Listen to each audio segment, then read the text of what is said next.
όχι. Πραγματικά. Ήρθαμε τώρα. Επειδή όταν κάνατε ένα link με τον κύριο Μουτσινάκη και τον κύριο Τσαλίκη, τους είπατε ότι επειδή είναι φίλοι σας θα κάνετε πολύ σκληρές ερωτήσεις. Είπα και εγώ να το ανταποδώσω. Ξέρεις γιατί το κάναμε αυτό?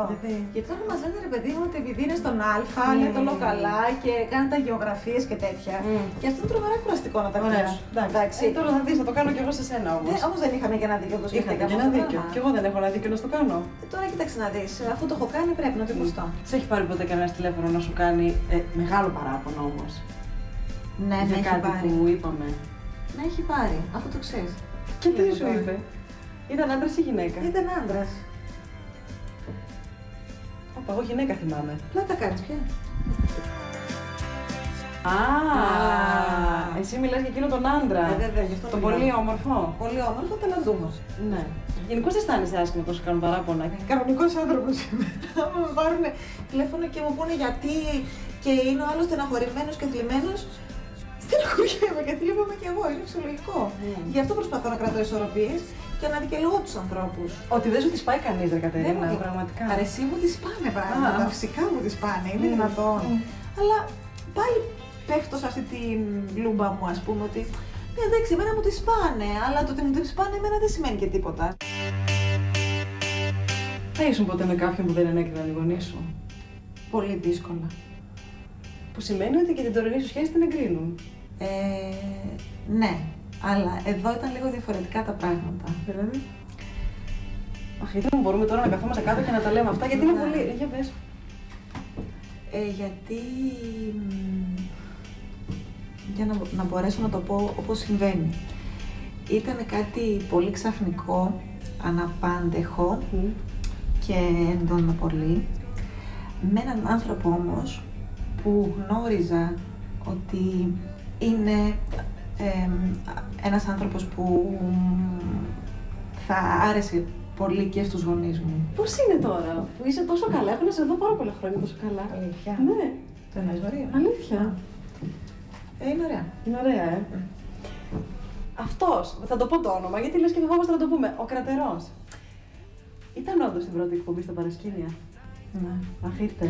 Ήρθε εντελώς ξαφνικά. Εκπληξή. Και μάλιστα είναι πάρα πολύ αστείο γιατί μπαίνω εγώ, όπως ξέρεις, κάνουμε τον αγιασμό πριν ξεκινήσει η εκπομπή. Μπαίνω εγώ, είναι από πίσω μου ο Κωνσταντίνος Εμμανουήλ, μακιγέρ μου και ο κομμωτής μου και είναι και η Καϊδόπη και μπαίνουμε μέσα γιατί πρέπει να μπουν τα μικρόφωνα, να ετοιμαστούν, αλλά ωστόσο έχουμε καθυστερήσει και πρέπει να. Οπότε μπαίνω μέσα στο στούντιο. Τι έγινε, παιδιά? Ξεκολλήσαμε? Όχι, έλα το έχουμε.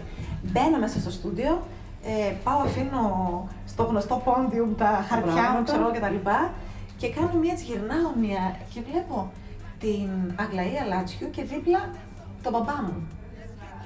Και λέω ο μπαμπάς μου ότι ξαφνικά νομίζω ότι έχω δει τον πατέρα μου και είναι ο Κρατερός. Που μου φάνηκε όλο αυτό πολύ περίεργο. Και εντωμεταξύ τον έχουν δει όλοι και κάνω μια έτσι έντρομη αλλά και με μια λαχτάρα παράλληλα. Και έχουν αρχίσει και γελάνε φυσικά. Δηλαδή, εντάξει, πολύ γέλιο. Πολύ γέλιο και εγώ είμαι τρέμω. Είναι πάρα πολύ χιουμορίστας. Μπορείς να γελάς ώρες με τον Κρατερό, ώρες ατελείωτα. Αλλά εκεί που να πει, τι λέει, δεν είναι.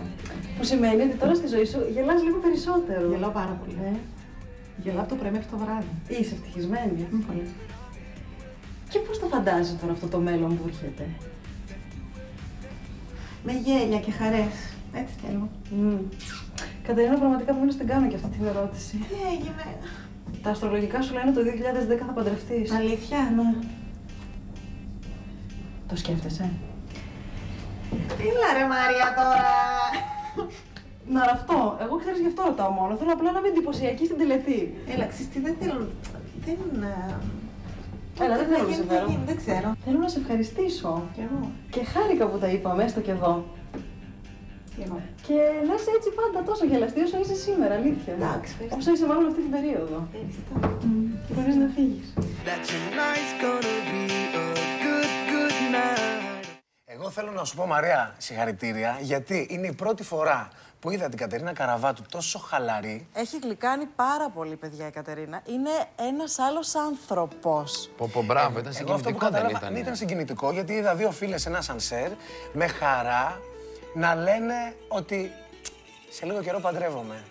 Εγώ το έχω διαβάσει στα blogs αυτή την είδηση για την Κατερίνα και τον Κρατερό ότι θα ίσως παντρευτούν πριν τα Χριστούγεννα. Η διαίσθησή μου, και ποτέ δεν πέφτω έξω, είναι ότι θα γίνει πάρα πολύ σύντομα και μακάρι και τις ευχόμαστε να είναι πάντα τόσο ευτυχισμένοι. Άντε και σε εσάς σαν ύπαντρες. Μαρία, το καλό, Κατερίνα, ευχαριστούμε πολύ. Το καλό. Είδες όμως η ζωή καμιά φορά πώς τα φέρνει, ρε παιδί μου, από κάτι πάρα πολύ γλυκό, πας σε κάτι πολύ περίεργο. Δεν είμαστε τυχαία εδώ, έτσι. Γιατί θα κάνουμε. Μάλιστα. Εγώ έχω να συζητήσω πολλά ωραία και τρυφερά πράγματα με τη Δήμητρα, γιατί μελώσαμε με τους γάμους. Και εσείς ξεσκονίστε, γιατί το κάνετε τόσο καλά. Παιδιά, τις γωνίες να πάρετε, έτσι. Άντε,